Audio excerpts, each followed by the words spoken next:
Good evening, जय माता दी। मैं हूं हिमांशु शर्मा और मैं स्वागत करता हूं आपका यंग बाइट्स में। आज हम बात करेंगे श्री जुगल किशोर शर्मा जी से, जो कि कांग्रेस की तरफ से एक्स मिनिस्टर और एक्स एमएलए रियासी कॉन्स्टिट्यूंसी की तरफ से रह चुके हैं। आज हम उनसे बात करेंगे कटरा के कई विषयों में, डेवलपमेंट वर्क्स पे क्या हॉल्ट्सीज हैं, क्या प्रोग्रेसिस हैं। एक छोटा सा इशू जो अभी थोड़े दिन पहले हुआ था बंटोल प्लाजा का, उस पर थोड़ी सी बात करेंगे। आइए हम जुगल किशोर जी से बात करते हैं। Good evening sir. जय माता दी। सर पहले बात करते हैं हम, थोड़े महीने पहले इनफैक्ट म्युनिसिपल कमेटी कटरा के इलेक्शंस हुए थे, जिसमें चेयरमैन और वाइस चेयरमैन को चुनना था।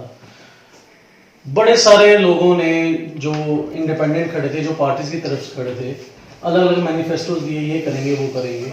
आखिर में बीजेपी की जीत हुई। 5-6 महीने गुजर गए हैं और हमने देखा है कि उसके बाद ग्राउंड लेवल पे कोई भी डेवलपमेंट वर्क अभी तक कटरा का नहीं हुआ है। फॉर एग्जांपल अगर मैं आपसे बात करूं, मेन बाजार कटरा की बात कर लें, Katra half of the portion जो है वहां पे फुटफॉल इतना डिक्रीज हो गया है कि वहां कस्टमर जाता ही नहीं है, क्योंकि सड़क पूरी टूटी हुई है। इसके बारे में आप क्या कहेंगे? यहाँ जैसे आपने अभी मुझे से पूछा कि 6 महीने पहले इलेक्शन हुई और हर एक पार्टी लोगों के बीच में गई। जैसे हम कांग्रेस पार्टी से हैं, हमारे कांग्रेस पार्टी के भी उम्मीदवार खड़े थे और कुछ लोग इंडिपेंडेंट भी थे, कुछ पार्टी से थे। तो ये बेसिकली जिस वक्त ये प्रोसेस शुरू होता है तो हर पार्टी अपनी अपनी प्रोग्राम, अपनी अपनी बात रखती है लोगों के बीच में। और जो वोटर है जब वोट कास्ट करता है तो उसने देखना है कि हमने किसको वोट देना है, कि किस पार्टी को देना है, किस आदमी को देना है। ये सारी चीजें वोटर के अधीन है, ये वोटर के पास होती है जी। तो जहां तक हमारा ताल्लुक था, हम भी लोगों के बीच में गए थे कि हमने भी लोगों से कहा और कमेटी बन गई। जैसी भी बनी, अच्छी बात है कि है तो कटरा के ही लोग हैं सभी, चाहे वो कांग्रेस के हों, चाहे बीजेपी के हों, या इंडिपेंडेंट्स हों।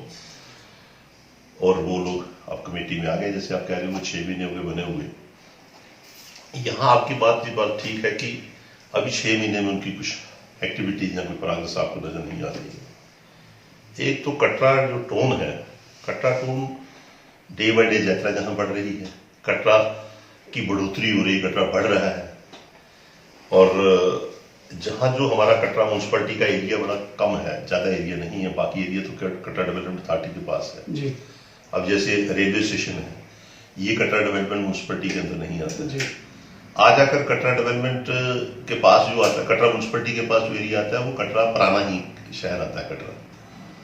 तो यहां तक आप ये कह रहे हैं कि कटरा कमेटी की बाजार की हालत के लिए कह रहे हैं या कुछ और कह रहे हैं, जो बाकी बननी चाहिए, जगह जो बननी चाहिए, उसमें म्यूनसिपलिटी का एक रोल बनता है करने के लिए। अब मैं यहाँ तक समझता हूँ कि नए लड़के आए हैं म्यूनसिपलिटी के अंदर, चाहे वो चेयरमैन हो, चाहे म्यूनसिपलिटी के मेंबर्स हो, अभी वो अपनी कोशिश कर रहे हैं। टाइम लगेगा उनको समझने में और हो सकता है कि आगे वो काम करें। अभी आज ही से हम उनको क्रिटिसाइज करें, लेकिन जहां तक मैं समझता हूं कि फिर हम वही बात आ जाती है कि भारतीय जनता पार्टी और कांग्रेस की बात आ जाती है डेवलपमेंट के सिलसिले में जी। भारतीय जनता पार्टी जब वोट लेती है, जब वोट मांगती है या करती है, उसका डेवलपमेंट फोकस नहीं होता है। डेवलपमेंट के नाम पे ना वो म्यूनसिपलिटी की इलेक्शन लड़ते हैं, ना पंचायत की इलेक्शन लड़ते हैं, ना असेंबली की इलेक्शन लड़ते हैं, ना पार्लियामेंट की इलेक्शन लड़ते हैं। जो हम देख रहे हैं इस वक्त तक, जो हमने देखा है, खासकर हमने अपनी असेंबली की इलेक्शनें लड़ी हैं। तो जैसे 2002 में मैं एमएलए बना था, एक ही दफा कांग्रेस का हम एमएलए बने यहाँ पर काफी देर के बाद। तो हम जो लोग शहर के लिए कर सकते थे या कॉन्स्टिट्यूंसी के लिए कर सकते थे, हमने किए एक ही पीरियड में 6 साल में। वो सारी चीजें आपके पास खाका है, डिस्ट्रिक्ट आपके पास है, कॉलेज आपके पास है, तहसीलें आपके पास है, सड़कें आपके पास हैं। इवन इसी कटरा के अंदर अगर आप देखेंगे तो आपको नजर आएगा कि हमने अपने टाइम पे क्या क्या काम किए थे या कैसे किए थे। अब बेंच बनना, एमएलए बनना, एमपी बनना, ये अलग चीज है, लेकिन विजन होना चाहिए, सोच होनी चाहिए कि हमने क्या करना है। और मैं अगर आप आज की डेट में अगर म्यूनसिपलिटी को क्रिटिसाइज करूंगा तो मेरा बनता नहीं है, लेकिन डेवलपमेंट की जरूरत है। और जो लोग वोट देते हैं वो एक्सेप्टेशन भी करते हैं। आज जहां तक कटरा ने हमें अगर वोट दिए थे, तो हम जिस वक्त वोट लेकर आए कटरा से, तो जब एमएलए बने तो उस वक्त कटरा की हालत बड़ी अजीब थी। और हर 2-4 महीने के बाद जहां कटरा में एजिटेशन होती थी, कभी छोटी छोटी बात में, लेकिन हमने अपने 6 साल के पीरियड में कोई एजिटेशन, कोई बाजार बंद नहीं होता था। हम खुद ही सॉर्ट आउट करते थे कटरा की डेवलपमेंट, कटरा के काम, चाहे बाजार का हो, चाहे और हमने काम किए, आप जाकर देख सकते हैं बाजार के अंदर। अब जो कमेटी बनी है, उस कमेटी तो बन गई, कमेटी के पास सोर्सेस वो क्रिएट नहीं कर सकते। सोर्सेस क्रिएट करने हो तो 4 आदमी नाराज करने पड़ते हैं। जब आप सोर्सेस कमेटी के क्रिएट करेंगे तो उसमें हो सकता है जुगल नाराज हो सकता है कोई दूसरा नाराज हो। वो कमेटी की बिल पावर चाहिए, म्यूनसिपैलिटी के चेयरमैन की बिल पावर चाहिए, म्यूनसिपैलिटी के मेंबर्स की बिल पावर चाहिए। और जब सोर्सेज क्रिएट होंगे, पैसा आपके पास आएगा, फिर आप अपनी मर्जी से लगा सकते हैं जी। अभी जो कमेटी बनी है सारी डिपेंडेंट है, ये सभी देख रही है सरकार हमें पैसा भेजेगी, गवर्नर साहब भेजेंगे।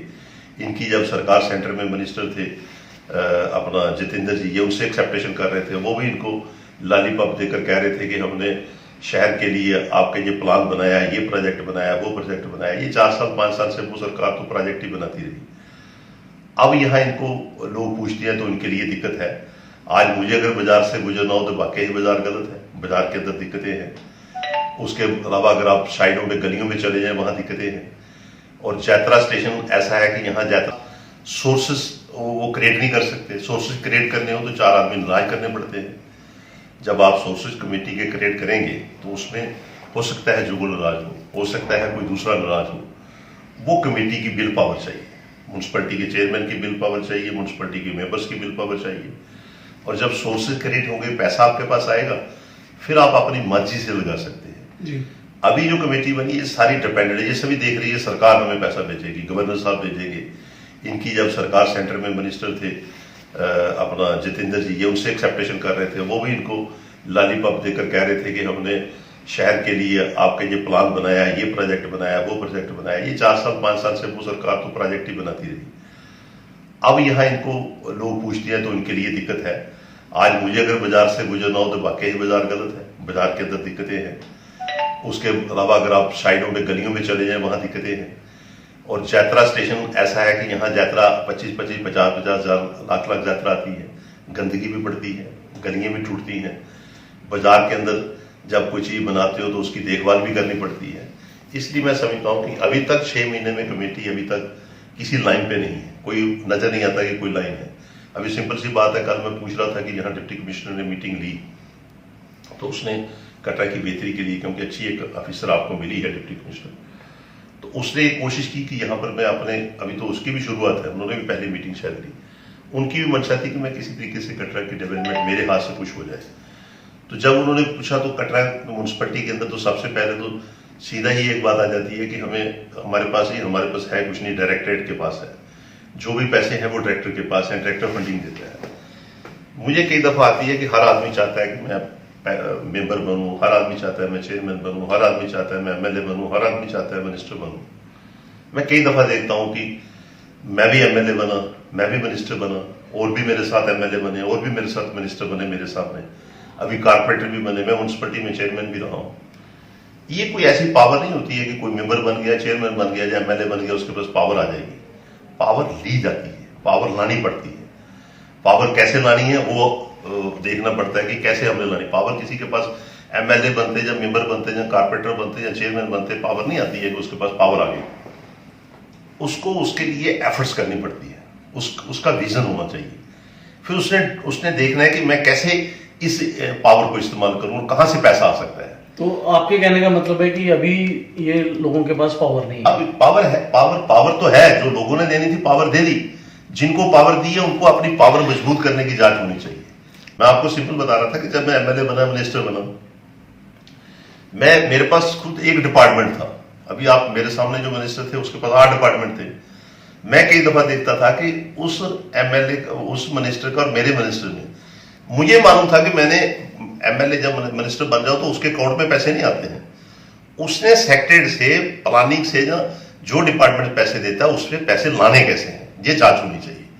आज अगर हम चेयरमैन थे म्यूनसिपैलिटी के अंदर, हमने अपने टाइम पे काम किए थे म्यूनसिपैलिटी के अंदर। उस वक्त ये बस स्टैंड नंबर 2 जो बना है हमारे टाइम पे बना है। अब जब हम म्यूनसिपैलिटी में मेंबर या चेयरमैन थे तो हमने जो बस स्टैंड जहां से उठाया, जहां डेवलप किया था, वो हमने अपने टाइम पे किया था। ये हमारा विजन था, हमारी सोच थी कि हमने ये काम करना कैसे है। आज सिंपल सी बात, आप चेयरमैन को कहो, जब चेयरमैन की मैं बिल पावर चेक करता हूं म्यूनसिपैलिटी के जितने मेंबर हैं इनकी, ये जब चेयरमैन मेंबर बने हैं, ये खाली रेडियो के इशू को सॉर्ट आउट कर दे तो मैं समझूंगा कि चेयरमैन है। अभी तक इनको ये नहीं पता चल रहा है कि लाइसेंसी कौन सी है, बिना लाइसेंस के कौन सी है। जिस दिन यही काम कर देंगे ना, तो मैं समझूंगा कि ये इनकी विजन भी है, इनकी विल पावर भी है, लेकिन नहीं है। मुझे कहना नहीं चाहिए था, आपने मुझे इशू दे दिया, लेकिन मैं ये समझता हूं कि अभी इनको टाइम लगेगा। और अगर ये कटरा के हदेशी हैं, कटरा के समय के वेल विशर हैं, तो काम करेंगे तो लोग चाहेंगे इनको। और नो डाउट कि अगर बने हैं, किस लिहाजे से बने हैं, बीजेपी पार्टी को लोग वोट देते हैं, अपने अंदाज से देते हैं। हम लोग कांग्रेसी हैं, हम लोग मानते हैं, डेवलपमेंट के नाम पे मानते हैं, काम भी हम करते हैं, कई दफा लोग भूल जाते हैं कामों को, लेकिन इनमें और हमें फर्क है। सर, बात करें केडीए की, कटरा डेवलपमेंट अथॉरिटी, आपने खुद कहा कि कमेटी के पास थोड़ा सा एरिया है, केडीए को बहुत सारे एरिया दे दिया गया है गवर्नमेंट की तरफ से, जिसमें काफी सारे गांव, इनफैक्ट कटरा का जो रेलवे स्टेशन है, वर्ल्ड फेमस रेलवे स्टेशन अभी हो चुका है। It's one of the cleanliness railway station in fact in the world. इसी की हम सड़क की बात करें, जो इधर से निकल रही है रेलवे स्टेशन के सामने से, लेफ्ट साइड हो जाते हैं, पूरी सड़क टूटी हुई है, ये केडीए के अंदर है।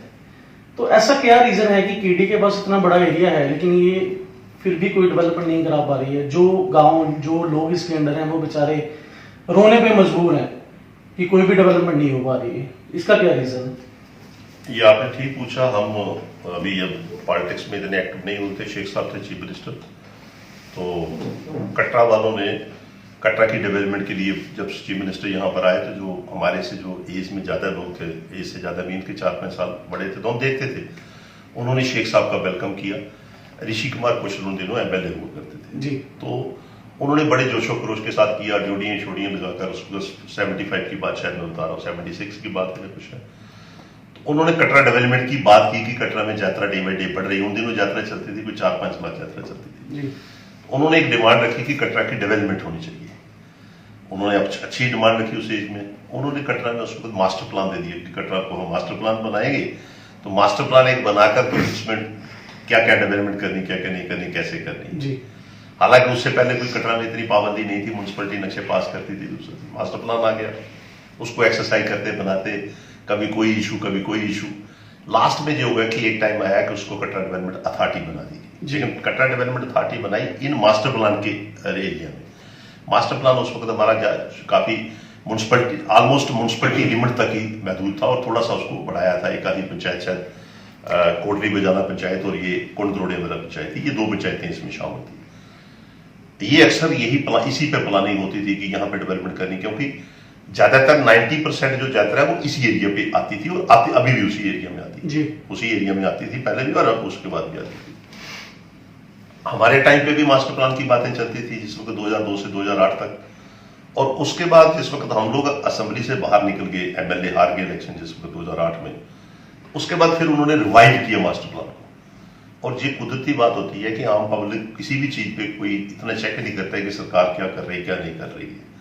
इसीलिए बोर्ड देकर अपना रिप्रेजेंटेटिव चुनते हैं लोग, कि आगे का जो हमारी रख रखाव है वो लोगों का रख रखाव है, वोटर का रख रखाव है। जिसकी जितनी लिमिट आती है, जिसका जितना दायरा होता है, चाहे वो मेंबर हो, चाहे चेयरमैन हो, चाहे एमएलए हो, चाहे एमपी हो, ये उसके दायरे में आती है कि वो इन चीजों को देखभाल रखेगा, और वो गाये बगाए वो चेक करता रहेगा कहाँ लोगों को जरूरत है, कहाँ लोगों के साथ इंसाफ हो रहा है, कहाँ बेइंसाफी हो रही है। ये उस आदमी की ड्यूटी बनती है जी। अब जब 2008 के बाद हम लोग आ गए, तो उस वक्त ये रिवाइव हुआ मास्टर प्लान। उस वक्त रिवाइव होकर बस स्टैंड भी शिफ्ट हुआ उस वक्त, उसी मास्टर प्लान के अंदर, रिवाइव के अंदर, और कुछ एरियाज डाले गए उसमें, उसमें अंदर। और मैं फिर आपको कहूंगा कि यहाँ पर कटरा के अंदर चाहे म्युनिसिपैलिटी हो, चाहे एमएलएशिप हो, चाहे कुछ भी हो, इसको रिप्रेजेंट करना या इसको मॉनिटर करना बड़ा टफ है। बाकी जगहों से अगर रियासी में करना है तो बड़ा इजी है जी, या दूसरी जगह पे करना बड़ा इजी है। यहाँ आपका साथ सामने कंपटीशन है गवर्नर के साथ, क्योंकि यहाँ पर जो बोर्ड बना हुआ श्राइन बोर्ड है उसका चेयरमैन गवर्नर है। यहाँ जो एमएलए बने, यहाँ जो रिप्रेजेंटेटिव बने, चाहे एमपी एमपी का रोल हो, एमएलए का रोल हो, म्युनिसिपैलिटी का तो इतना आता नहीं, वो तो स्टेज में, लेकिन फिर भी थोड़ा बहुत कहीं ना कहीं आ जाता है। जहां उसका टकराव जो है, उसका टकराव सीधा एमएलए गवर्नर के साथ है। टकराव इन दी सेंस के हर एक उसका गवर्नर अपनी डेवलपमेंट कर रहा, अपने फोकस से, अपने नजरिए से, उसकी रिक्वायरमेंट है। आप देख रहे हो आउटर रोड की जरूरत है उसको बनाने के लिए, उसको जरूरत है यूनिवर्सिटी के लिए जरूरत है, उसको जरूरत है मेडिकल कॉलेज बनाने के लिए, उसको जरूरत है हॉस्पिटल बनाने के लिए, उसको जरूरत है अपना कुछ और चीजें आगे पीछे कटरा से बाहर बनाने के लिए, क्योंकि वो कटरा शहर में कुछ नहीं बना सकता है जी। उसके आउटर में बनाना है। अब गवर्नर के साथ है तो जो रिप्रेजेंटेटिव हमारा इलेक्टेड होकर जाए उसने सोए नहीं रहना है, उसने इन चीजों को भी अपने माइंड सेटअप में रखना कि अगर वो कोई गलत करेगा मेरे कटरा के लोगों को नुकसान ना हो।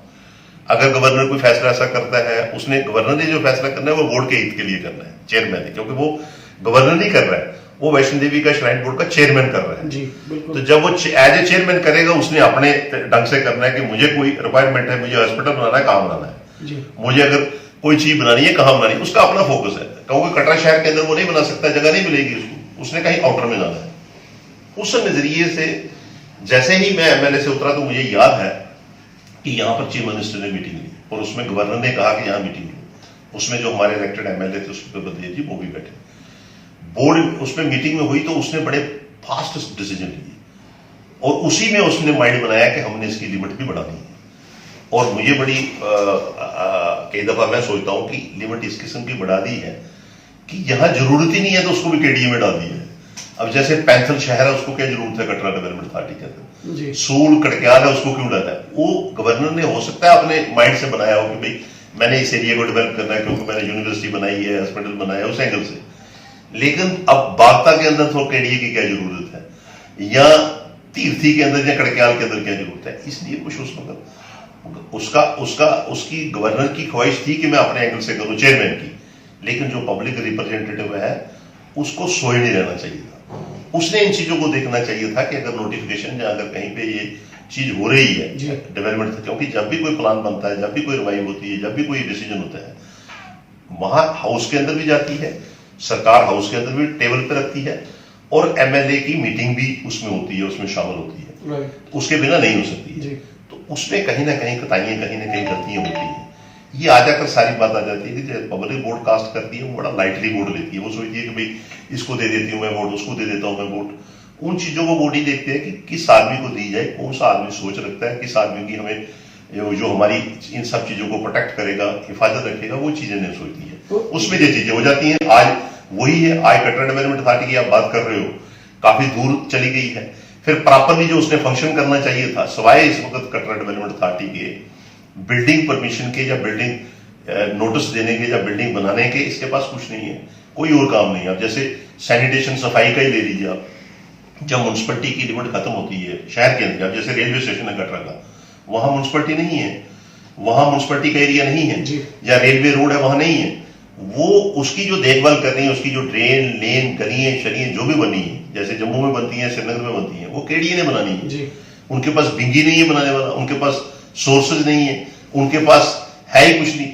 अब आ जाकर यह है कि लोगों को तंग करने के लिए कि मास्टर प्लान बनाया है, कोई भी अगर कोई ईंट लगाएगा उसको नोटिस सर्व हो जाएगा। अब केडीए का वही फंक्शन है, और मैं यहां तक समझता हूं कि ये पब्लिक रिप्रेजेंटेटिव जब इलेक्टेड होकर जाते हैं, ये उनकी ड्यूटियां हैं। अगर कोई बाजार का आदमी कहेगा कि मुझे जी कटरा में सफाई कर्मचारी, केडीए में सफाई कर्मचारी चाहिए होना चाहिए, उस बेचारे का कहने का फायदा कुछ नहीं है।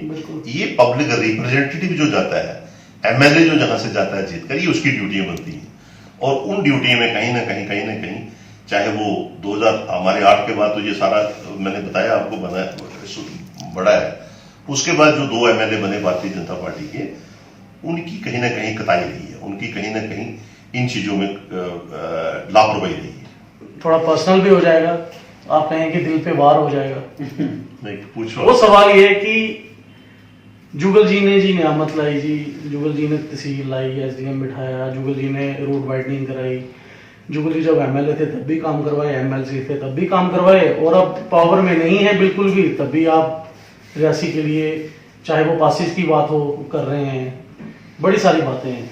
लेकिन फिर भी ऐसा क्यों है कि कटरा में इतना कुछ करने के बाद भी वोट शेयर कांग्रेस के जो सीनियर लीडर हैं जुगल किशोर शर्मा जी, उनका यहाँ पे कम रहता है, इसका क्या रीजन है? ये मुझसे बेहतर तो आप लोगों को पूछ सकते हैं, अगर मैं अपने मुख से कहूंगा तो वो बात अलग आ जाती है।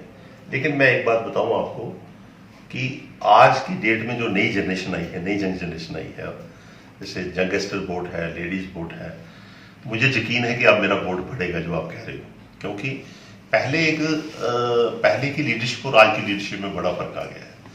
पहले हमने देखा है कि अक्सर हमने छोटे छोटे होते थे तो ऋषि कुमार कौशल जी को एमएलए देखा है। तो ऋषि कुमार कौशल जी जब बाजार से निकलते थे तो बाजार के लोग खड़े होकर उनको नमस्ते करते थे। मैं ना पूछना किसी बाजार वालों को, जो बुजुर्ग होंगे ना, नई जनरेशन से नहीं, तो बाजार से खड़े होकर नमस्ते निकलते थे। लोग इतनी रिस्पेक्ट एमएलए की पोस्ट की करते थे। अब जब हमारा टाइम आया तो हमने अपने आप को उस टाइप का डिस्टेंस नहीं रखा लोगों से, और खासकर इसे सोशल मीडिया टेलीफोन ने तो वैसे नहीं रखा भी। अब मैंने टेलीफोन आपको इंटरव्यू देने के लिए बंद रखा हुआ है, तो अगर मैं खुला रखूं तो अभी तक टेलीफोन 10 दफा बजा होगा जी। उस टाइम पे ये चीजें नहीं थी। उस टाइम पे एमएलए भी जब आता था तो बस पे बैठकर आते थे। ऋषि जी फ्रंट सीट उनकी रखी होती थी। वो हफ्ते के जब 15 दिन में लोगों से मिलते थे, एक आधा घंटा मिले तो चलेगी। आज हमने एक सिस्टम चेंज कर दिया है कि मैंने अपने कटरा में भी जब रात को सोता हूं तो मुझे आदमी सुला कर जाएगा, वही सुबह उठाएगा। बाजार से जब मैं निकलूंगा तो मैं दुकानदार नमस्ते मुझे करे ना करे, मैंने उसको नमस्ते करनी पड़ती। ये कंसेप्ट हमने चेंज कर दिया है। जब मैं आपके पास ज्यादा देर बैठूंगा तो आप मेरी गलती भी निकालोगे, जो थोड़ा सा टेढ़ा बैठा है, सीधा बैठा है, ऐसे बैठा है, वैसे बैठा है। तो उस वजह से मेरा खमियाजा वो है कि हमने वो चीज चेंज की है। लेकिन अब जो नई जनरेशन आई है, अब वो कहीं पाबंद नहीं है किसी पार्टी की। ये ठीक है, नेशनल लेवल पे इलेक्शन थी, अभी पार्लियामेंट की हो सकती है, लेकिन मुझे यकीन है कि आने वाले वक्त में कटरा शहर को वैसे भी जरूरत है। आपने तो मुझे कुछ चीजों के लिए इंटरव्यू लिया है। आज कटरा के अंदर वैष्णो देवी श्राइन बोर्ड जो है वो एक हमारे बिजनेस को सक करना चाहता है, हमारा बिजनेस सारा छीनना चाहता है जी। हमें अब जैसे रेलवे स्टेशन है, यहाँ पर हमारी रिक्वायरमेंट है कि हमारी ट्रेनें बढ़नी चाहिए जी। हमारी जरूरत है, जैसे आप खुद कह रहे हो कि यहाँ पर साफ सफाई शहर के अंदर होनी चाहिए। बिल्कुल, आपने खुद ही कहा कि हमें बाजार अच्छे होने चाहिए। अब लोग महसूस कर चुके हैं कि अभी भी अगर लोग महसूस नहीं किए, अभी महसूस कर चुके हैं, अभी भी अगर ना समझी करेंगे तो हमें कोई फर्क नहीं है। उनकी अपनी ये चीजें दिक्कतें रही, अपनी तकलीफें रही उनको। जैसे आप खुद कह रहे हो कि हमने अपने टाइम पे तहसीलें बनाई, हमने अपने टाइम पे सब डिवीजन बनाया जी। हमने रोडें खुली की, जैसे बानंगा रोड है उसको खुला किया। हमने वो पेट्रोल पंप से ऊपर जो रोड जाती थी दीनेन्द्र ब्रह्मचारी आश्रम की, हमने उसको वाइडनिंग की। या हमने ये सारे काम जो भी आप देखेंगे, जो हमने अपने तरीके से पानी का, बिजली का जो भी कर सकते थे, तो वो चीजें, जहां हमने डिस्ट्रिक्ट बनाई रियासी में, ये चीजें लोग देख चुके हैं, लोग समझ चुके हैं। अब लोग इस पाबंदी, अब लोग किसी को पूछो, कई दफा मैं जाता था, कहते नहीं यार बीच बीच में कहीं कहीं ऐसा हुआ कि नहीं ये पार्लियामेंट का वोट हमें देने दो, हालांकि वो भी गलत था वहां पे भी। अब हमें पूछे कोई तो चलो, उन्होंने जैसे भी फैसला करना था किया। वो कहते नहीं असेंबली का वक्त आएगा तो हम देखेंगे, हमें अपना आदमी चाहिए, और अपना भी वो चाहिए कि जो आदमी हमारे कटरा की हिफाजत करे। आज हमें आगे आने वाले वक्त में मैं आपको कहूंगा, चाहे कोई भी लीडर बने, मेंबर बने म्युनिसिपैलिटी का, चेयरमैन बने, एमएलए बने, मेंबर ऑफ पार्लियामेंट बने, उसकी भी हमें जरूरत है। लेकिन वो आदमी होना चाहिए जिसको हम कहें कि ये काम करना है, वो खड़ा होकर आपका काम करे। नहीं तो आने वाला वक्त हमारे लिए ज्यादा खराब है, ज्यादा नुकसानदेह होगा। और मुझे यकीन है कि जो आपने बात कही है, ऐसा नहीं है मेरे से तो कोई गलती हुई नहीं है। मुझे अगर आप कहते हो खड़े होकर कहीं माफी मांग ली, भाई मैं माफी मांग सकता हूं, लेकिन कहीं ना कहीं समझने में फर्क आ जाता था। लेकिन अब बड़ी चेंज है। आज अगर आप देखें ना, आज अगर आप जैसे म्युनिसिपैलिटी की बात लगा रहे हैं, मैंने सिंपल सी आपको बात कही कि जिस दिन म्युनिसिपैलिटी लाइसेंस शुदा रेडियो को यहां रखेगी और जो विदाउट परमिशन लाइसेंस रेडियो चल रही हैं उनको बंद करेगी, तो इसका मतलब कमेटी कटरा की हदेशी है। ये चीजें लोग देख चुके हैं, लोग समझ चुके हैं। अब लोग इस पाबंदी, अब लोग किसी को पूछो, कई दफा मैं जाता था, कहते नहीं यार बीच बीच में कहीं कहीं ऐसा हुआ कि नहीं ये पार्लियामेंट का वोट हमें देने दो, हालांकि वो भी गलत था वहां पे भी। अब हमें पूछे कोई तो चलो, उन्होंने जैसे भी फैसला करना था किया। वो कहते नहीं असेंबली का वक्त आएगा तो हम देखेंगे, हमें अपना आदमी चाहिए, और अपना भी वो चाहिए कि जो आदमी हमारे कटरा की हिफाजत करे। आज हमें आगे आने वाले वक्त में मैं आपको कहूंगा, चाहे कोई भी लीडर बने, मेंबर बने म्युनिसिपैलिटी का, चेयरमैन बने, एमएलए बने, मेंबर ऑफ पार्लियामेंट बने, उसकी भी हमें जरूरत है। लेकिन वो आदमी होना चाहिए जिसको हम कहें कि ये काम करना है, वो खड़ा होकर आपका काम करे। नहीं तो आने वाला वक्त हमारे लिए ज्यादा खराब है, ज्यादा नुकसानदेह होगा। और मुझे यकीन है कि जो आपने बात कही है, ऐसा नहीं है मेरे से तो कोई गलती हुई नहीं है। मुझे अगर आप कहते हो खड़े होकर कहीं माफी मांग ली, भाई मैं माफी मांग सकता हूं, लेकिन कहीं ना कहीं समझने में फर्क आ जाता था। लेकिन अब बड़ी चेंज है। आज अगर आप देखें ना, आज अगर आप जैसे म्युनिसिपैलिटी की बात लगा रहे हैं, मैंने सिंपल सी आपको बात कही कि जिस दिन म्यूनसिपलिटी लाइसेंस शुदा रेडियो को यहाँ रखेगी और जो विदाउट परमिशन लाइसेंस रेडियो चल रही हैं उनको बंद करेगी, तो इसका मतलब कमेटी कटरा की हदेशी है। अगर वो चीज काम नहीं करेगी तो इसका मतलब फिर लोग भी अपन महसूस करेंगे कि ये हमारे बिजनेस में भी नुकसान कर रही है, तो म्यूनसिपलिटी हमने गलत बनाई। ये छोटी सी बात है। तो मुझे यकीन है कि जहां आपने जो बात छेड़ी है ऐसी कोई बात नहीं है। कटरा मेरा है, मैं कटरा का हूं, और चाहे वो बड़े हैं छोटे हैं, हमें आपस में अटैचमेंट है। इलेक्शन एमएलए बनना नहीं बनना, आना नहीं आना, बने ना बने, यहीं पे जीना यहीं पे मरना है। ये कटरा हमारा है, हम कटरा के। सर ये तो बात होगी कटरा म्युनिसिपल कमेटी की और कटरा डेवलपमेंट अथॉरिटी की। अब हम बात करते हैं एक बड़ा मेन इश्यू है जो शायद काफी जो बड़े लीडर्स हैं या सोशलिस्ट हैं या कोई भी कटरा का प्रधानाचार्य है उनको नजर नहीं आ रहा, वो है साफ पानी की। अगर आप गौर डालें, पिछले 15-20 सालों में पानी से रिलेटेड बीमारियां कटरा में बढ़ती जा रही हैं और आज भी हमें फिल्टर्ड पानी हमारे नलों में नहीं आ रहा है, और उसका खामियाजा ये भुगतना पड़ रहा है कि जो गरीब आदमी है, जो आम आदमी है, उसे पानी गंदा मिल रहा है और उसे वैसे ही पीना पड़ रहा है। कब हमें फिल्टर्ड पानी मिलेगा और क्यों नहीं मिल पा रहा है, सबसे बड़ा सवाल तो ये है। जी, काफी आपने ठीक सवाल पूछा मुझसे, और यहाँ तक मैं समझता हूँ कि कटरा के अंदर इस चीज की परेशानी है, बीमारी की, इस खासकर ज़्यादातर कैंसर बीमारी और पानी रिलेटेड बीमारियाँ जो हैं वो काफ़ी हैं। काफ़ी लोग बेचारे हमारे परेशान इसमें हैं, और कई कुछ लोगों की डेथ वगैरह भी इसमें हुई है। बात फिर वही आ जाती है कि ये सारी चीज़ें गवर्नमेंट से ऐसे मांगने जाओगे, ऐसे जैसे हम देखते हैं कि यहाँ कटरा शहर के अंदर डिप्टी कमिश्नर आएगा, डिवीजन कमिश्नर आएगा या ऑफिसर आएंगे, ये खाली डीपीआर और कागज बनाते हैं। इन विचारों के अगर जाएंगे भी तो टाइम लग जाता है इनके कागज को परस्यू करने में, अपने कागज में आउटपुट निकलने में।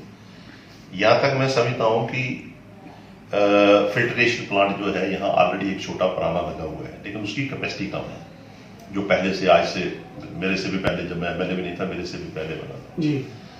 तो उसकी एक दिक्कत ये रही कि लेकिन वो फिल्ट्रेशन प्लांट बना था जो बाणगंगा से पानी उसमें आता है और उसके बाद आगे सप्लाई होती है जी। अब अगर हम देखें कटरा के अंदर पूरा तो फिल्ट्रेशन प्लांट से पानी अगर आएगा भी तो भी गंदा होगा, क्योंकि हमारी जो पाइपलाइन गई है वो सारी लेन से गई हुई है, लेन बीच में से गई। बिल्कुल। अब जब मैं एमएलए बना, जिससे मैं फिर अपनी बात करूंगा तो आप सभी सोचेंगे पता नहीं ये अपनी क्या बात कर रहे हैं। 2002 में जब मैं एमएलए बना तो उस वक्त यात्रा यहाँ पर बड़ी कम थी। आप अगर रिकॉर्ड निकालेंगे ज्यादा से ज्यादा 30-32 लाख यात्रा थी, इतनी यात्रा थी। उस वक्त जितनी रिक्वायरमेंट थी उसके मुताबिक हमने जज्जर का पानी लाया यहाँ पे, जज्जर का पानी, और जज्जर के पानी को फिल्ट्रेशन की इतनी जरूरत नहीं थी, सिर्फ उसकी प्रॉपरली अगर डिस्ट्रीब्यूशन सिस्टम ठीक हो जी। और वो रहा भी। उससे पहले, मेरे से पहले गोबियों की लाइन आती थी पानी की, तो उसकी रिक्वायरमेंट थी, और उस वक्त जो रिक्वायरमेंट थी हमारी जो कटरा के अंदर थी, मैं 9 के 10 लाख गैलन पानी की जरूरत थी। जब जज्जर का पानी आ गया तो वो उसने अपनी जो कमी आपकी उस पानी की रिक्वायरमेंट को पूरा कर दिया। लेकिन पानी और बिजली एक ऐसी चीज है कि वो जो आज अगर आप पानी जितना ला रहे हो तो जो आप सोचोगे कि 2 साल 4 साल के बाद वो पानी पूरा हो जाएगा, वो नहीं होगा। हर 4 साल 5 साल के बाद आपने पानी को बढ़ाना है। तो उसके साथ साथ हमने दनसर का प्रोजेक्ट भी उसके साथ साथ ही बना लिया था जी।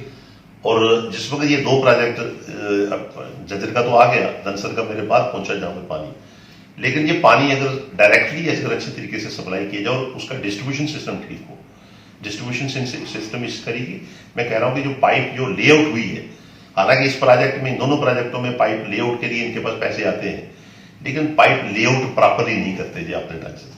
ये उसी लाइन पे डालते हैं, उसी जगह पे डालते हैं, और ज्यादातर जो हमारे शहर के अंदर जितनी पाइपें चल रही हैं वो ड्रेन के बीच में से निकलती है जी। जब ड्रेन के बीच में से पानी निकलता है तो उसमें कहीं ना कहीं पंचर हो जाता है, और फिर उस पंचर की वजह से पानी जो गंदा है उसमें चला जाता है, उसकी वजह उसमें आ जाता है। दूसरा, जहां पर हमारे पास जैसे म्यूल है, जहां पर घोड़े हैं, मोस्टली कटरा के अंदर आप देखें चारों तरफ घोड़े हैं, चारों तरफ अगर नजर रहे तो जितनी लिद गिरेगी उसकी, वो कहीं ना कहीं सूखेगी, गिरेगी हवा में, कहीं ना कहीं दाएं बाएं गिरेगी, वो ओपन जगह पे गिरेगी, पानी में गिरेगी या दाएं में गिरेगी। बिल्कुल। अब यहाँ सवाल ये आ जाता है कि पानी भी इस वक्त आ गया है, डिस्ट्रीब्यूशन अच्छे ढंग से करें, अभी 2-4 साल 5 साल इनको दिक्कत नहीं आएगी, लेकिन 5 साल के बाद यात्रा भी बढ़ेगी, पॉपुलेशन भी बढ़ेगी, इनको कहीं ना कहीं से और लाना पड़ेगा जी। अब सबसे पहले इस वक्त जो हमने काम करना था, जैसे मैंने कहा कि 32 लाख यात्रा थी, उसके बाद दूसरा प्रोजेक्ट आ गया, जजर के बाद दंसर का भी हमने लाया, वो भी प्रोजेक्ट आ गया। अब पानी इस वक्त है, उसकी जो OHT बने हैं वो भी ठीक, अगर आप OHT का देखेंगे जाकर, वो भी ठीक ढंग से नहीं बने हैं। वो OHT प्रोजेक्ट जो बने हैं उस प्रोजेक्ट में ठीक ढंग से नहीं बने, अभी भी कहीं पे लीकेज है या कुछ और है। अभी इनका पानी सही तरीके से डिस्ट्रीब्यूशन और सही तरीके से इनके पास जहां जहां इन्होंने संभालना है वो नहीं रखा जा रहा है। ये अभी भी वो पुराने ही पैटर्न से चल रहे हैं, पानी आ रहा है इनके पास, लेकिन लाइन इनकी लेआउट हुई है 70% लाइन हुई है और 25% दूसरी है जो नई लाइन है। और इसके लिए मैंने इनको कहा था कि अगर आपने पानी की सप्लाई देनी है, आप इसको डिस्ट्रीब्यूशन सिस्टम को आप रिव्यू कर लें। अब हमने कहा था उस टाइम पे, लेकिन हम MLA नहीं थे, हम तो प्रोजेक्ट जिस वक्त सैंक्शन हुआ था उसके बाद हम बाहर निकल आए थे। प्रोजेक्ट लेआउट जब हुआ तो दूसरे MLA थे। अब मैंने लेकिन MLC बन गया, उसके बाद भी मेरी इंटरवेंशन रहती थी उसमें। मैंने वहां उनको कहा था कि अगर आप पानी ला रहे हो तो आप कम से कम लीकेज ना होने के लिए देगी पाइप आप लगाइए, जैसे एशिया चौक पे पानी जाना है तो उसकी पाइपलाइन जो है बस स्टैंड तक दूसरी पाइप लगाओ, जिससे कि वो लीकेज ही ना हो, उसको कोई काटी नहीं बजे, काटी नहीं बजे, उससे कोई कनेक्शन ही ना मिले। इसी तरीके से डाबंगला से बस स्टैंड तक जो पानी आ रहा है उसकी लाइन सेपरेट हो, प्लानिंग से हो। एक तो शहर के अंदर इसकी प्रॉपरली प्लानिंग नहीं है डिस्ट्रीब्यूशन की। दूसरा, यहां तक आप कार्य कह रहे हो उसके लिए अपना फिल्ट्रेशन प्लांट के लिए, अभी ये जो पहले का बना हुआ छोटी कैपेसिटी का है। अब इसकी क्वालिटी इसकी बढ़नी चाहिए, इसकी बढ़ना चाहिए जी। और मैं यहां तक समझूंगा कि हमें अगर मौका मिलेगा या हम कहीं कोशिश करेंगे, इस बात को जरूर उठाएंगे कि आप फिल्ट्रेशन प्लांट और बढ़ाओ, इसको बड़ा करो। उसको अब कहां बनाना है वहां बन सकता है या दूसरी जगह पे आइडेंटिफाई करके उसको बनाओ। और जो पानी आपका डायरेक्ट आ रहा है, चाहे दंसर से आ रहा है चाहे जजर से आ रहा है, उसका डायरेक्ट आप OHT में डालकर, OHT में आप उसका ट्रीटमेंट देकर आप उसकी सप्लाई दो। आप उसकी पुराने रिजर्वायर में डालकर दोगे तो उससे खराब हो जाएगा, तो वो देखेंगे। लेकिन इसकी जरूरत है, हम भी कोशिश करेंगे इसके लिए। सर, बात करते हैं, अभी रिसेंटली एक छोटा सा इशू हुआ है जो बाद में बड़ा बन गया, बंटोल प्लाजा का। और जहां तक मेरी जानकारी है, आप मेरे ख्याल से रियासी कॉन्स्टिट्यूंसी में पहले लीडर थे जिन्होंने सिर्फ कटरा की ही बात नहीं की, रियासी की भी बात की, माहौर की भी बात की कि इनको भी एग्जेम्पशन मिलना चाहिए, क्योंकि ये सिर्फ 8 किलोमीटर रोड यूज़ करते हैं कटरा के साथ साथ ही, लेकिन पैसा उसका बड़ा ज़्यादा दे रहे हैं, खासकर कमर्शियल व्हीकल्स जिनको 600 800 रुपये वजन के हिसाब से देना पड़ता है। और वो जो अल्टीमेटली सारा जो वेट है मॉनेटरी, वो एक आम आदमी पे ही आता है। तो इस इशू पे आप क्या कहना चाहोगे कि एरियल होना चाहिए, एरियल है या क्या है? पासिस जो बन रहे हैं वो बंद हो जाने चाहिए, कंटिन्यू रहने चाहिए, या जो यूनिफॉर्म रेट इन्होंने रखे हुए हैं 200 और 135 रुपए, सिंगल साइड का 135, 200 का, डबल साइड का 200, वो कम होने चाहिए? इसके बारे में आप क्या कहेंगे? ये इशू अभी मैंने देखा, जैसे काफी सोशल मीडिया में आप लोगों ने मैंने आपका भी इंटरव्यू सुना, औरों का भी सुना, काफी सोशल मीडिया में आया है, खासकर बंटोल प्लाजा का जी। और मैं भी गया इस सिलसिले में बात करने के लिए। जब मैंने देखा कि कहीं ना कहीं अगर तकलीफ हुई है, तो फिर मैंने को सोचा कि अगर तकलीफ एक आदमी को हो रही है तो जो बाकी लोग अफेक्टेड हैं उनको भी उनकी भी थोड़ी नींद से खोला जाए, उनको भी पूछा जाए भाई आपको कहीं तकलीफ है तो आप भी बोलो जी। और उसके सिलसिले में हम लोग गए वहां पर, डिवीजनल कमिश्नर और इसका प्रोजेक्ट डायरेक्टर और RO वगैरह सबसे एक ही मीटिंग में हमने बैठे और डिस्कशन हुई। यहां तक मैं समझता हूं जब ये टोल प्लाजा बना, बंटोल प्लाजा बना, तो उसमें इन्होंने कोई स्पेशली रिलैक्सेशन किसी को नहीं दी पास के लिए। अगर आप कहें ना, अगर स्पेशली रिलैक्सेशन नहीं दी थ्रू आउट इंडिया में जितने टोल प्लाजा, क्योंकि मैं कई दफा आपके मीडिया से सुनता हूं तो मुझे खुद कई दफा बात लगती है कि पता नहीं कौन सी बात किस ढंग से कह रहे हैं। वहां रिलैक्सेशन अगर कहीं पे मिली है तो वो रिलैक्सेशन मिली है कि 20 किलोमीटर हर एक टोल पोस्ट, जितने भी हिंदुस्तान में टोल प्लाजा ये हाईवे बने हैं जी, हाईवे पे जितने भी डिस्टेंस, उसमें पासेस सिस्टम रखा है कि अगर एक रेट 200 रुपये बनता है एक आदमी का एक दफा आने जाने का, तो उसमें उन्होंने एक प्रोसीजर बनाया है कि हम पासेस देंगे जी। लेकिन किसको देंगे? जो 20 किलोमीटर उधर और 20 किलोमीटर इधर रहता होगा उसको देंगे जी। उसको पासेस मिलेंगे, वो खाली थ्रू आउट इंडिया में है।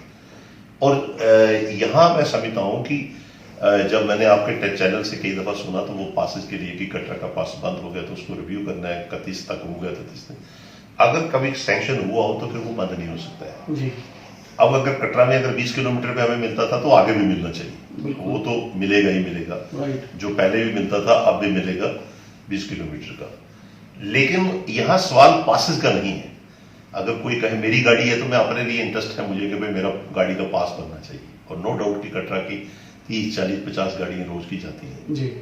लेकिन इस टोल प्लाजा से हमें जो सबसे नुकसान ज्यादा है उन्हीं लोगों ने बोलना चाहिए, जो लोग पासेस के लिए बोल रहे हैं उन्हीं लोगों ने ये भी बात बोलनी चाहिए कि जो गाड़ी वहां से जम्मू से हमारी माल लेकर आती है, सब्जी लेकर आती है, रेत लेकर आती है, ईंट लेकर आती है, या और जितना भी सामान डेली कोई 100-150 गाड़ी आती है। ट्रक का बड़े ट्रक का रेट इन्होंने 600 रुपए रखा है लेकिन गाड़ी 8 किलोमीटर चल रही है। बिल्कुल। बजरी का 600 रुपए रखा है लेकिन रेत का 600 रखा है लेकिन गाड़ी हमारी 8 किलोमीटर चल रही है। सब्जी का रखा है, अगर इनको पास है तो फिर उनको भी पास मिलने चाहिए, उनका भी होना चाहिए। भाई वो ये क्या हो गया कि हमने अपनी प्राइवेट गाड़ी पे जाना और आना, उसका पास है। इसका मतलब टैक्स तो हमारे पास टोल तो टैक्स ले रहा है जी। मैंने जो बात छेड़ी थी वहां पे, मैंने ये बात नहीं, ये बात तो मैं सपोर्टर हूं इसका कि कटरा में अगर पहले पास बनता था तो अभी बनना चाहिए। हालांकि पासेस सिस्टम में मैंने उनसे ये भी कहा कि अगर 20 किलोमीटर में कोई एरिया आता है तो 20 किलोमीटर में दो आओ, लेकिन जो एरिया 20 किलोमीटर में नहीं आता है उसको भी पास मिलना चाहिए। क्यों कि हम लोग 8 किलोमीटर कटरा और रियासी वाले इस्तेमाल करते हैं। दूसरा मैंने इसलिए भी ये कहा कि इनके पास जो इनका रेलवे ये जो अथॉरिटी है कि नेशनल हाईवे अथॉरिटी है, उन्होंने कुछ एरियाज को जम्मू डिस्ट्रिक्ट के अंदर आइडेंटिफाई कर ऑर्डर नोटिफिकेशन निकालकर मेंशन किया है कि उस एरिया को पास मिलेगा। राइट। उस एरिया को पास मिलेगा। और उसी ढंग से मैं चाहता हूं कि हमारे यहाँ पे कटरा और रियासी का भी नोटिफिकेशन निकलनी चाहिए जी। ये तो टेम्पररी रिलीफ है एक किस्म का कि भाई हम दे रहे हैं। अभी जैसे उन्होंने कहा कि शायद उसकी कोई रिपोर्ट मंगवाएंगे 1 महीने 1.5 महीने में, जो मैं सुन रहा था। हाँ, जो रिव्यू होगा लेकिन पासेस के लिए जी। हम पासेस के लिए नहीं कह रहे, हम पासेस तो मिले, पासेस के साथ जो हमें ज्यादा नुकसान है, हमारे यहाँ सब्जी आती है डेली की 50 गाड़ियां आती है या 20 गाड़ियां आती है, उसमें वो 400 रुपए लेते हैं। सिंपल सा अगर आपका ऑटो आता है मटीरियल लेकर, उसका कैरेज था 800 रुपए, लेकिन जब वो आता है तो 300 या 400 रुपए उससे चार्जेस करते हैं। वो किस पे है? वो भी हम पे है। बिल्कुल। इसीलिए मेरी जब बात उनसे हुई तो मैंने उनसे कहा कि ये जो रोड आपने बनाया है इसका किस तरीके से आपने कैलकुलेट किया, किस तरीके से आप इसको हमें चार्जेस दे रहे हो। फिर उन्होंने कहा कि हमने कटरा जम्मू से उधमपुर के लिए 64 किलोमीटर आपका सफर है, उधमपुर से 64 किलोमीटर का आपका सफर है, जो रोड हमने उधमपुर से 64 किलोमीटर बनाई है ये रोड टैक्स उसके ऊपर है 64 किलोमीटर के ऊपर। और फिर 64 किलोमीटर का उनका प्रोसीजर ये होता है कि ये 1 साल या 2 साल के लिए नहीं है, जितनी देर उसकी कास्ट रोड की नहीं निकलेगी तो ये टैक्स चलता रहेगा। तो इसमें 20 साल भी लग सकते हैं, 25 भी लग सकते हैं, 30 भी लग सकते हैं, 40 भी लग सकते हैं। उस हिसाब से कैलकुलेटेड कर ये रोड का टैक्स लगाते हैं जी। हमारे जहां रोड की कास्ट, उन्होंने कहा कि यहाँ रोड बनाने में कास्ट ज्यादा आती है, यहाँ टनल बनते हैं, ब्रिज बनते हैं, ये बनते हैं, इसकी कास्ट ज्यादा आई है, इसलिए इसका रेवेन्यू भी ज्यादा है। मैंने कहा भैया अगर 64 किलोमीटर के बजाय आप 25 पे बैरियर लगाओ तो 25 किलोमीटर का रेट कम हो जाएगा, हमें भी फायदा हो जाएगा, हमारी कैरेज जो हमें मुफ्त का ज्यादा पड़ता है उसका भी फर्क पड़ जाएगा। इसलिए अभी तक जो इन्होंने रेलवे जो अपना नेशनल हाईवे अथॉरिटी है, उन्होंने एक्सरसाइज नेशनल लेवल पे की है, जो इनका नेशनल लेवल का कंसेप्ट है। लेकिन यहां अगर उन्होंने गलती की है कि 30 किलोमीटर के बजाय हमारी 64 किलोमीटर की है। 30 किलोमीटर में अगर होता तो हमारे पास ज्यादा से ज्यादा हमें 50% रिलैक्सेशन मिल जाती है ऑटोमेटिकली जी। कि अगर इन्हें 30 किलोमीटर के ऊपर बैरियर लगाए, जैसे आप चंडीगढ़ जाते हो हर 30 किलोमीटर के बाद बैरियर है, वहां 30 रुपए ज्यादा से ज्यादा 1 रुपए पर किलोमीटर का खर्चा था, 30 रुपए लगते हैं। लेकिन प्राइवेट गाड़ी का मैं फिर आपसे कहूंगा कि जो लोग इस वक्त अपनी खुशी में है इस वक्त कि हमें पास मिलेगा, नो डाउट उनको खुश होना चाहिए, मैं भी उनकी खुशी में शामिल हूं कि मुझे भी पास मिलेगा। लेकिन सबसे ज्यादा मैं उन लोगों को कहूंगा कि एक पास के लिए आपका सिर्फ 200 रुपए बच रहा है, लेकिन वो बचेगा 100 आदमी के लिए। लेकिन यहाँ 1000 आदमी ऐसा है जिसने घर बनाना है, मकान बनाना है, बिजनेस करना है, दूसरा करना है, उस बेचारे का क्या कसूर है। बहुत बढ़िया जुगल जी, हमसे बात करने के लिए शुक्रिया। आप देख रहे हैं यंग बाइट्स और मैं हूं हिमांशु शर्मा, धन्यवाद।